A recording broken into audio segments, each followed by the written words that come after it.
Hey you guys, I've got some tips for you on rolling a wall. These are going to save you time and they're going to give you better results.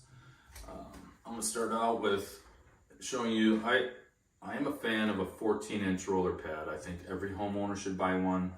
Don't let the size of this pad intimidate you. They're not that heavy. It's a little more money for the setup and the tray, but it's going to cut down on your time immensely. So this is a Wooster handle. I got a Wooster stick. You don't even need one of these sticks. You can use a broomstick to put into your handle. But the pad I got at Sherwin-Williams. This is a Colossus. I like the 3/4 inch snap that can distribute the paint pretty far. First thing, when you're loading up this pad in the tray, you want to take it forward and touch the paint. Don't submerge it all the way. You don't want to dip this into the paint. And then you distribute it. If you have a lot of paint on the pad and it might be dripping, give it a quick turn. It'll catch it. And now you're good to lay it on. And I like to start about a quarter of the way down. I'm not going to start all the way on this edge. I don't want heavy paint too close to that edge.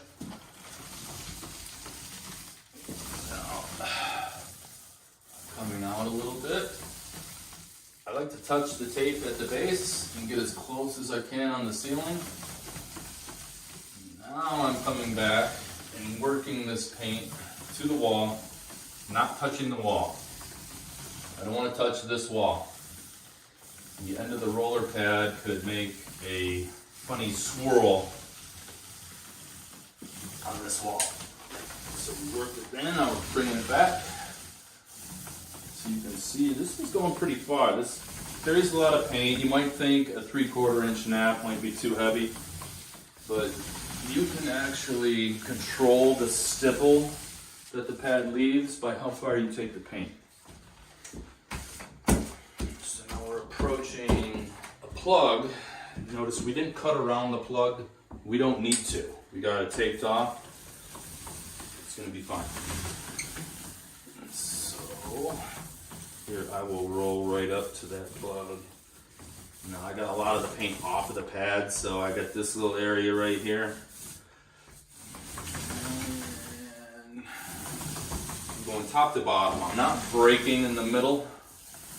And I'm not doing a W or an N. This technique here keeps a wet edge and it cuts down on overlap lines. If you make a series of W's or N's, when your paint dries and you're looking at the wall in the sunshine, you're gonna see these overlap lines everywhere. So keep it ceiling to floor. Keep your wet edge. Start about yay high. Bring the paint down. Now you're going back up into the heavy, and now you can distribute that paint evenly. Take it out. And bring it back into my wet edge. Now I've seen some clips on the internet where a guy will take one load of paint on the pad and do the whole wall. That's not the way to do it. You pretty much want an even amount of paint on the pad. Don't press on the pad. You're just guiding the pad, and that will distribute the paint at the right consistency to give you a nice even finish when it dries. And you always want to do 2 coats. 2 coats will give you the best coverage and the most even sheen.